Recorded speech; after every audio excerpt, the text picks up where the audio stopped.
Hey folks, Jim Thomas here, Fitness Management and Consulting. I appreciate you being here at the channel today. And for those of you that have not yet done so, please hit that subscribe button. I appreciate it. And if you find the information that I provide beneficial, please hit that like button as well. Now, a couple things before we begin the day, as a reminder for you folks that, that watch the channel, that are involved in the channel, if you have topics you'd like to have explored, if you'd like to have things you'd like to have discussed, if there's challenges that you have in your gym, let us know. You can drop it in the comments in the comment section below. You can email me direct. My email's in the description box. Or if you like, you can direct message me on Twitter at Jim, G-Y-M, at Jim Consultant. And look forward to hearing what your topics are and what you want to have discussed here. And perhaps those can be some of the next things that we explore, here on the channel. And in addition to that, talking to you folks that are looking to open a new facility, talking to you folks that are looking to buy new equipment, you need funding for maybe some marketing, you want to make some improvements in your facility, click the funding link below, apply for funding below.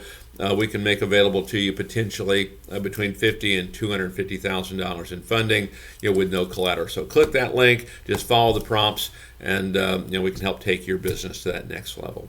So with that said, our topic for you today, it's 7 excellent ways to get new members for your gym. 7 excellent ways to get new members for your gym. And so whether you're a gym owner, you're a salesperson, maybe you're a field marketing rep, take a look at these and say, okay, which ones am I doing right now? Which ones am I not? Because all it takes is sometimes to have small changes, can make really big difference for you. So number 1, identify your ideal client. Okay, it's going to be easier to look for new customers, for new members, if you know the type of customers that you seek. And so who are you looking for?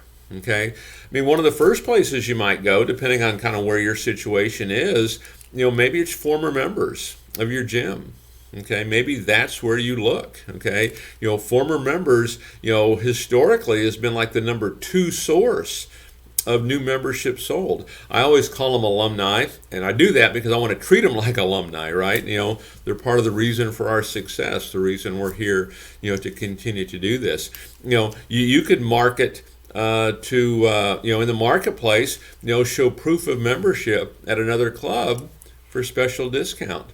Maybe, talking to these free agent members, their club is closed or their club is not open yet, they're looking for something new, they want to upgrade, they can move to the area, they can show their membership card, and they can get a special discount, for becoming a member at your facility. And typically that special discount is, maybe it's $50 or, somewhere in that area, okay, which is a nominal price, when you consider, the marketing cost to bring somebody in. So identify your ideal client. Okay, who is it? So current members of other gyms, former members of your gym, former members in general. Maybe it's the corporate client, the corporate sale, the folks that are doing that. Okay, so sit down and think about who do you want to target. The more you do that, the easier this is going to be to drive higher volumes. That broad approach doesn't always work quite as well.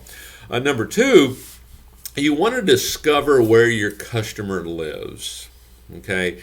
And in a manner of speaking, your customer can live in a lot of different ways. And so generally speaking, people are going to drive about 15 minutes, to get to a fitness facility. 15 minutes, depending on where you're at, of course it can vary, but by and large, it's about a 3-mile radius, 3, 4, 5 miles, maybe tops, but it's about a 3-mile radius. That's where your customer is going to live. But, think about it further. Okay, where does that customer live? Maybe if you're trying to attract, new moms, maybe, okay, yeah, it's within that radius, but, you go to the local maternity hospital is where you find additional folks. You might be looking at potential corporate opportunities, and there's businesses around that maybe that's where they, in a sense, reside. But where does your customer live? And I'll give you an example. One of the things that we always like to do on guest registers is, tracking where people live and where they're coming from. Okay, not everybody really does this, but we like to see, hey, what is your address? And I can give you an example. We had a club one time, and people are registering in, and we would always review these. In meetings, we would review these guest registers. Where are people coming from? Where does our customer live? and we start to find a new zip code is starting to show up. Okay, and what we found, there was a new zip code, maybe 5, 6, 7 miles kind of to the north of where this club was, and we're getting traffic in. And upon doing some research, we found that there was road construction that was pushing people this way, and there was a new development being put in. And so what's the first thing we did? We put a pretty significant direct mail campaign in that area, and it worked extremely well. So monitor, your guest registers. Where are people coming from? Where do they live? Okay, and then the more you have a true differentiation in your gym, you will expand this market pull area for you. Maybe instead of 3 miles, maybe it's 6, maybe it's 10. If you're on a freeway, it could be longer. True differentiation, it's going to be longer. If you're going after an uncontested market space, it's going to be longer. So be looking at all these things to really expand that market area for you. Number 3, you want to know your business inside and out. Become an expert at your business. And this can include so many things. If you're not working out at your gym, start. Okay? Know all of your equipment. Know what it feels like to take all of your classes. Know what it feels like to participate in everything that you have to offer. Know all of your membership options. Do you know your add-on options, your upgrade options? Are you presenting these to folks? Okay, so know your business inside and out. And I guess the best way to put this is become a student. Become a student of your gym, a student of your facility. For that matter, become a student of sales, become a student of the industry, become a student of management. But you want to know this inside and out. I know one of the goals that I used to have when I was first learning all this, it wasn't necessarily to be the best in sales, is I wanted to be in a position where nobody could stump me. Whatever they asked me, I was going to have an answer. And I studied with that idea in mind. So know your business inside and out. Number 4, you want to position yourself as the answer. Okay, you're doing your marketing, you're promoting, you're making calls, you're asking for referrals. Position yourself as the answer. Here's what I mean. Provide solutions for people. Solve problems for people. Position yourself as the answer. You have the answer. Here's how I can solve your problem. Here's how I can provide solutions for you. If we're continually doing that, this is going to have a much higher value for customers. When value exceeds price, people will generally buy from you.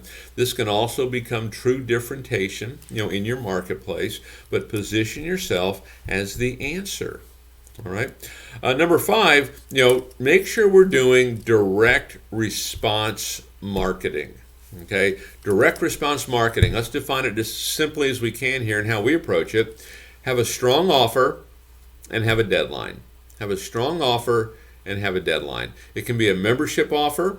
It can be a trial offer, but there's a deadline to it, okay? And make sure we're counting that deadline down. Final 3 days, final 2 days, final day. Let's count those deadlines down. But any kind of offer, any kind of marketing that you do, have an offer, have a deadline.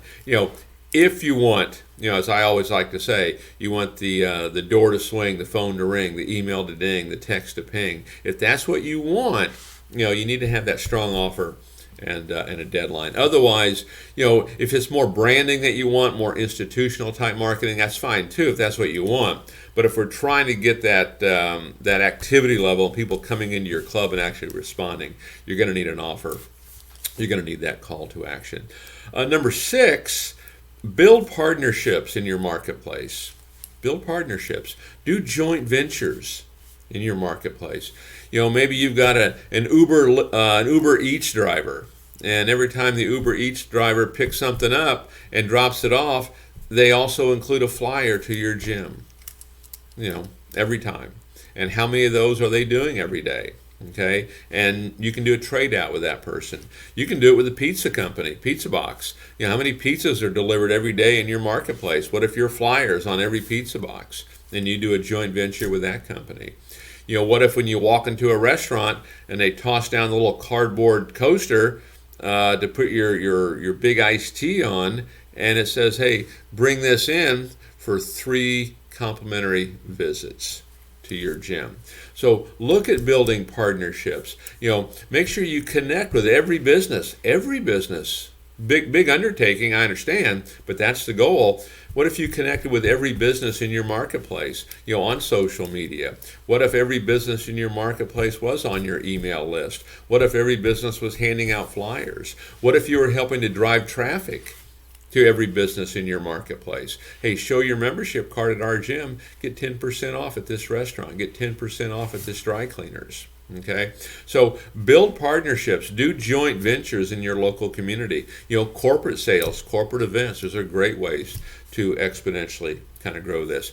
And then finally, number 7 here of excellent ways to get new members. Let's make sure we follow up on all of these leads that we get. Let's make sure we follow up. One of the things that I know to be true, I see it all the time, is on follow-up. It's one of two things, right? It's either a great opportunity or it's a gigantic problem. And for too many clubs, it's a gigantic problem, because when it comes to follow-up, too many clubs don't do it at all. And those that do, maybe that lead gets followed up on 1, 2, or 3 times, and that's about it. And what we know from the data on follow-up, it's going to take between 5 and 12 contacts to get that person to come around. That's just what it's going to take if we do it properly, okay? And even then, we don't stop really following up. As long as we're a resource center, as long as we're nurturing, we can continue, to do these things. So make sure we follow up. And my experience has been from clubs that are not doing follow-up like they should, and now they start. This can be a 15 to 20% improvement in production if they do this.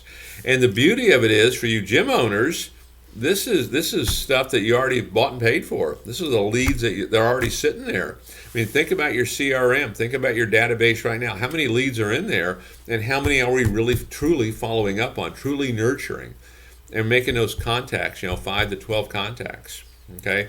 Big opportunities here for you. So make sure that we're following up in there. So, folks, I appreciate you being here at the channel today. There's seven excellent ways that you can get new members into your gym. Take a look at them. Which ones can you start today? Small changes can have a big impact, okay, in terms of sales performance. If you enjoy the content, you find the content beneficial, please hit that like button. I appreciate it, and we look forward to seeing you all in that next video.